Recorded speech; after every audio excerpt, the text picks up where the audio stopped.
Hola mundo, it's me, Kristen. I have finished watching the movie Deep Impact, and I don't actually have like 2 pages of notes. I thought I did because I was writing like on a memo, but like I did it in bullet points. So I'm gonna be talking for a while, even though I only have bullet points. So I guess it is kind of 2 pages. Anyway, I'm not gonna go into a whole lot of detail because I don't think that that's absolutely necessary at this time. Practicing patience, and yeah, I'm just gonna run through the stuff that I noticed, and I'm calling it the stuff that I noticed because it's the stuff that I noticed that I feel is important or, interesting. So, you can tell me what you think, and I hope that, if you see something that I don't, we can talk about it and learn and be educated and whatnot. So I'm actually very excited to go into this.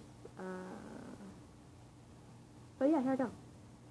Oh, usually, like I read the Bible scriptures, but it's gonna be a little bit different. I mean, I also do like movie interpretations and music video interpretations and song interpretations and whatnot, decoding. So yeah. Anyway.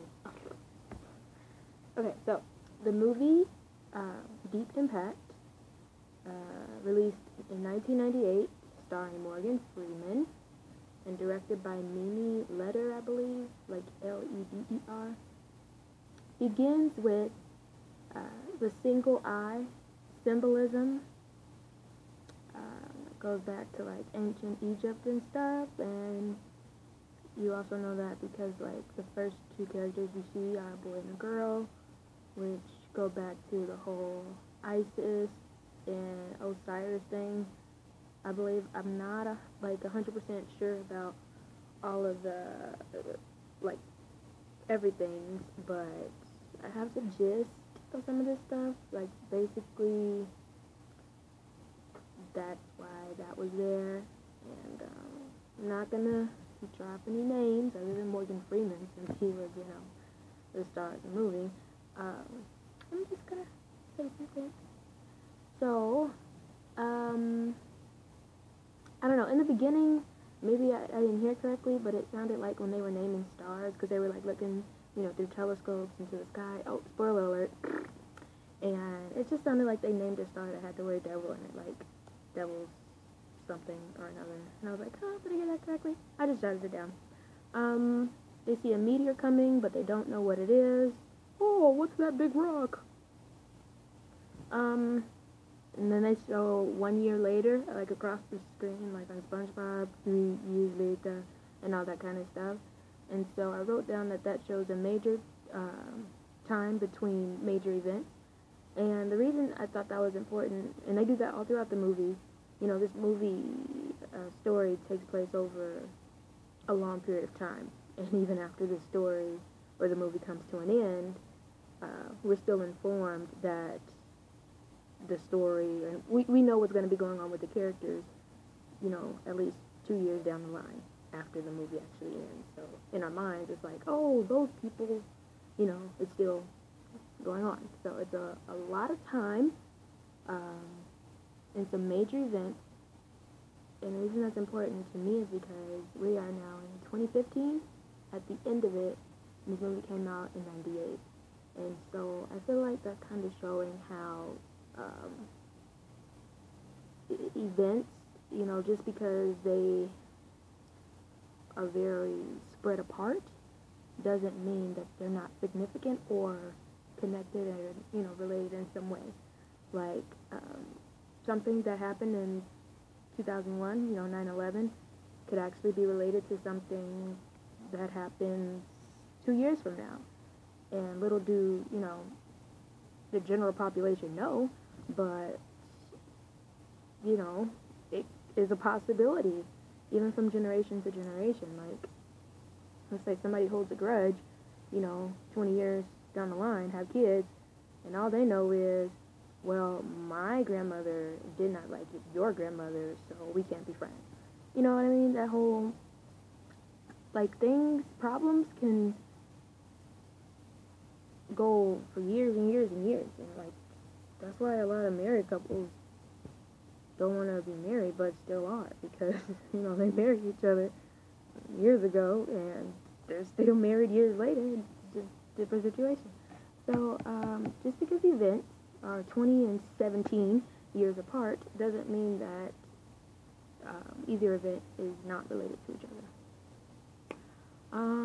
Main characters work at the White House, so obviously this is an important story. Central around America. What isn't? Next scene is two women discussing a wedding. I wrote that down, but I didn't really go into detail about any significance of that. I just thought that they were introducing a family to, the audience, and that this whole movie was going to be about, like, family stuff, and, a wedding is, like, a merging of two halves, or maybe, like two different parties coming together as one. And I don't know, maybe that could be like two different entities.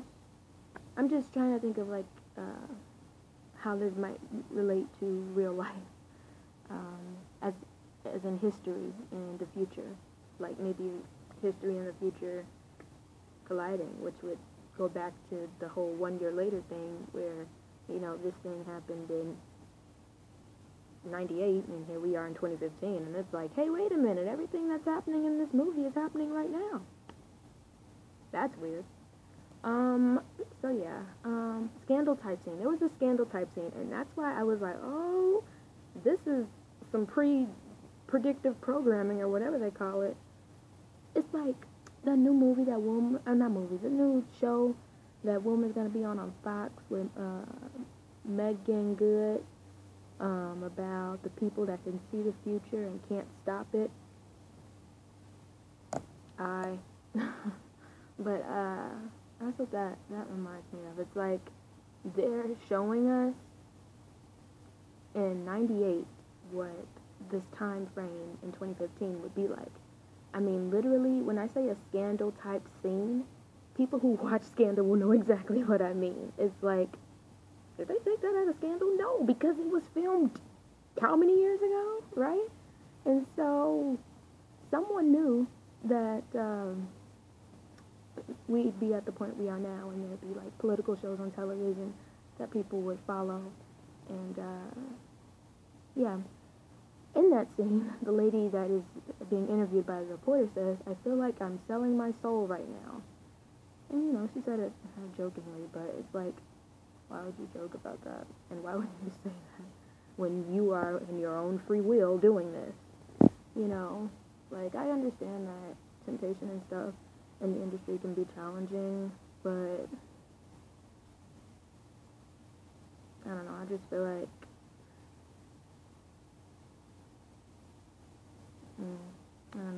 I don't know how to put it into words. It's just like, why did you keep talking? Like, I feel like I'm selling my soul right now, but anyway, like, so that was interesting. MSNBC. One of the main characters works for MSNBC. It's Rainbow, if you didn't notice. And somebody told me that MSNBC was the first news station to broadcast about legal gay marriage or whatever, and like their symbol is the rainbow, and that was their observation. I'm just repeating it. So anyway, it was a rainbow news truck, and right after that, I spelled that word wrong. There was an inappropriate pose of a lady on a box while a kid was in the shot. Like, a young girl was in that scene, and she had lines and everything. She was a actual character, and in the the girl was in the back of the it looks like I'm doing front because of the camera, but she was in the not the forefront of the scene, but in the back, and in the forefront, like closest to the camera, was, you know, a figure of a lady who looked, you know, who seemed to be nude. And of course it was a sketch, like it wasn't like an actual picture of a nude lady, but it was a very suggestive pose. It was, anybody that's human and not blind would recognize that's a naked lady. You know what I mean? It was very obvious. And it's like, why are you showing this right before this little girl has lines? It's just kind of like, you know, I know that people direct this stuff, but that's what I mean. People direct this stuff. Somebody said, no, zoom in on the naked lady before the girl talks, and then let the girl talk. You know, it's just like they flash it for a second. And why? Why? What are you trying to say? You know, I've taken media production class. I know how it works. Trust me, I would not be talking about this stuff if I did not have any idea what any of it meant. I may not know what all of it means, but I got a pretty good idea what most of it means, okay? Just saying. I know when you're like, let me zoom in here and zoom out here, and then that person, like, people, they really think this stuff out. There's specific and strategic placement of, you know, items and things on the screen. And, I just want to know why they did that. Like, it's very noticeable if you're paying attention. You know, if you are, not that I was looking for, I guess, you know, maybe being suggested or whatever, but when it's the first thing you see in the scene, and then, you know, all of a sudden this girl starts talking, it's like, what are you suggesting here? That's what we do for a living. So, something happened, and that was a line about, like, that's what we do for a living, and it was negative. It was like, what were they doing? They were talking about, like, their job, and, you know, oh, I see, I remember now. A reporter lady, a guy was, like, talking about how reporters, like, paparazzi and people like that, are ruining people's lives, and, you know, they have no purpose, and they're just like, well, that's what we do for a living. We ruin people's lives and make them feel horrible about themselves and lie on them, you know, to the masses. Like, first of all, why is that an actual occupation? Okay, moving on, because so gang stalking. This is important. I think that's the phrase. It's an actual thing. It's like when the FBI and people like that have a problem with a citizen, they don't blast that citizen out on, like, the news. No, they privately go take care of that stuff. Like in Scandal, when people are like, oh yeah, they went on vacation, and then they have to clean up the room to pretend that nobody got killed. It's like that. It's like, yeah, this group of people can legally get rid of you and make it look like an accident. Legally. You want to know how we know this? It's on Scandal. You can say, well, Scandal's a fictional show, but Shonda's a genius, and she's always dropping clues, and we just have to know, like, we just have to know how this thing works. It's all, to the people who orchestrate this stuff, it's a game. It's fun. They get to, like, little girls who play Barbie, you know, you get to make up this entire fantasy world and this entire plot line, and you get to manipulate the inanimate objects. And I'm not saying any names here, but higher up than 99% of the population, there are people that have nothing else to do but spend all the money that they have and demand more money. No name dropping. And so people like that, they just do whatever they want, and what they want is to feel more powerful and more rich and more invincible and be like many gods, okay? I'm not lying. So yeah, they have people like the Secret Service. No, I'm not accusing the president or dropping his name. I actually met him, not like whole like met him, but I shook his hand and I was like, everybody else was like, hey, Mr. President, oh my gosh, hi, Mr. President, oh my gosh, he touched me, he touched me. And I'm just like, nice to meet you. And it was like, and then, you know, I watched him give a speech or whatever. That was cool. I felt important for a minute. I really can't spell. Alright. But yeah, so like, the CIA and people like that, they can have a target that is, you know, an average citizen, but because they have some information that they shouldn't have, gotta get taken care of. They come up missing and can't be found. And I'm not saying this is every case.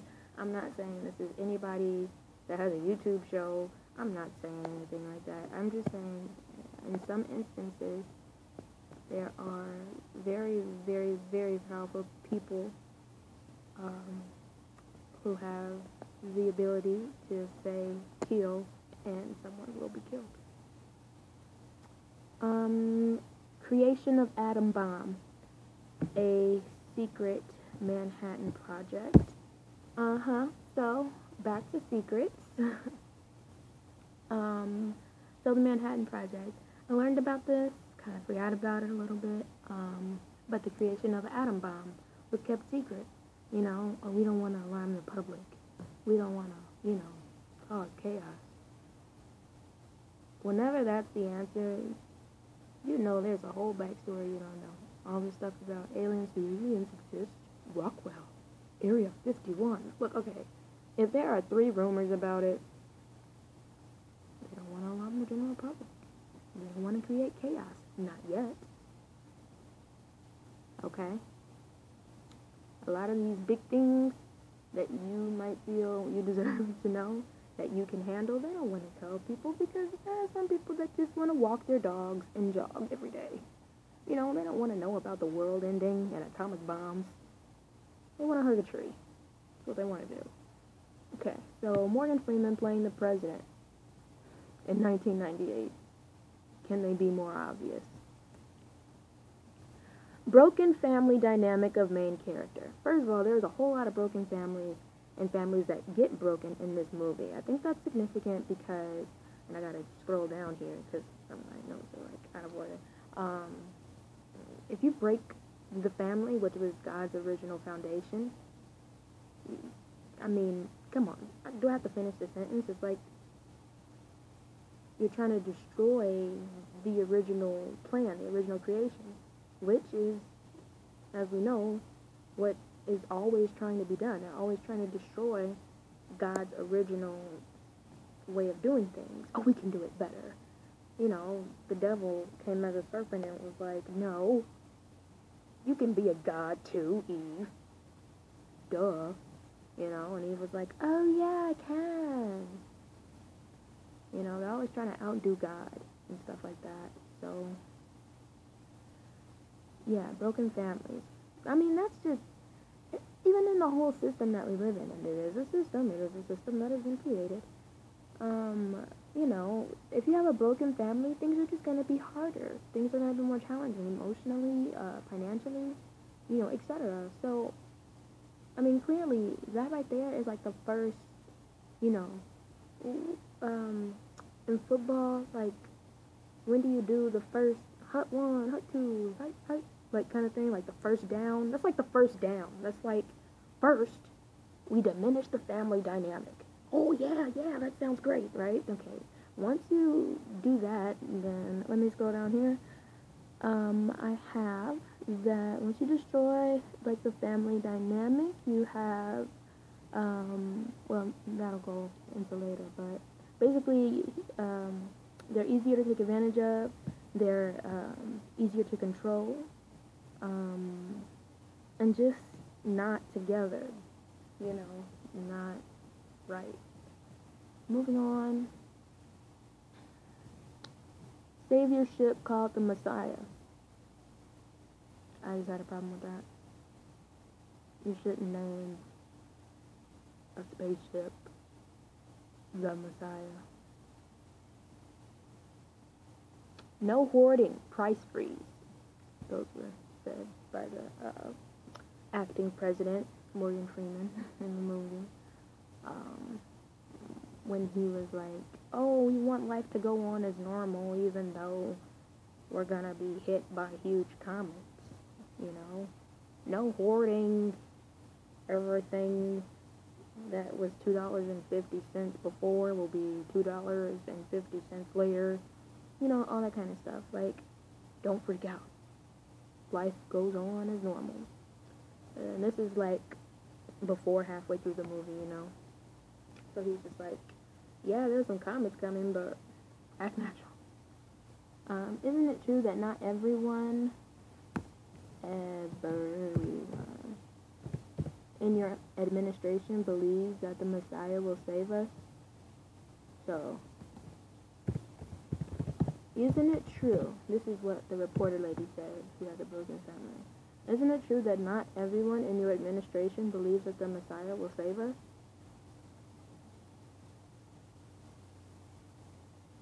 I believe the Messiah will save us, but of course I'm not talking about a spaceship. Maybe they weren't either in that particular sentence. A 10-month time lapse. So yeah, another lapse of time. I mean, seriously, this whole story is not like a week. You know how some movies are like yesterday, and then today, and then tomorrow, and no, this movie's like 300 years ago. No, I'm just kidding. Yeah, not 300, maybe 30. Anyway, sexualizing high school students at an assembly. Yeah, this is very early on in the movie. Again, they're sexualizing young people, children, adolescents, whatever.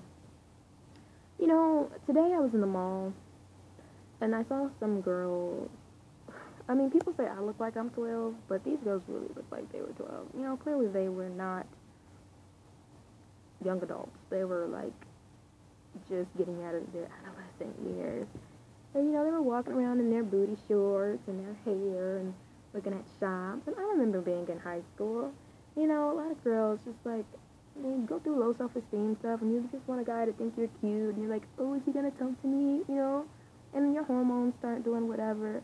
But, like, back in the Bible days, you know, before they had a mandatory 18 years of school or whatever it is, you know, people just did what they did, and by the time you were 16, if you weren't a virgin, you got married, and then that was your life. So I think they're trying to get back to that whole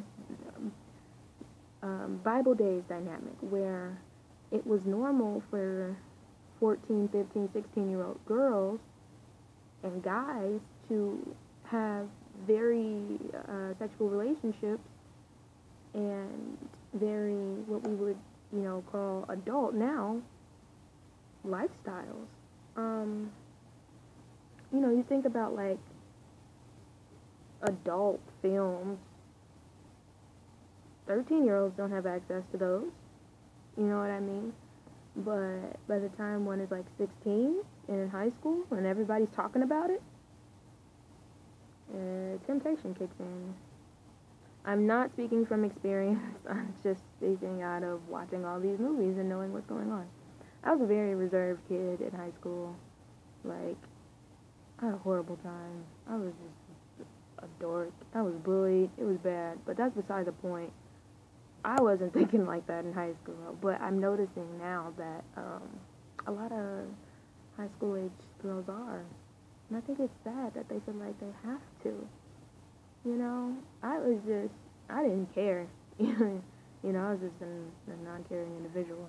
But, apathetic. I learned that word in sophomore year of high school. I need some Carmex or something. Goodness. Oh. But yeah, like, you know, they feel pressured, and it's just not, and it's because of this. Because they feel like they have to be sexy, you know?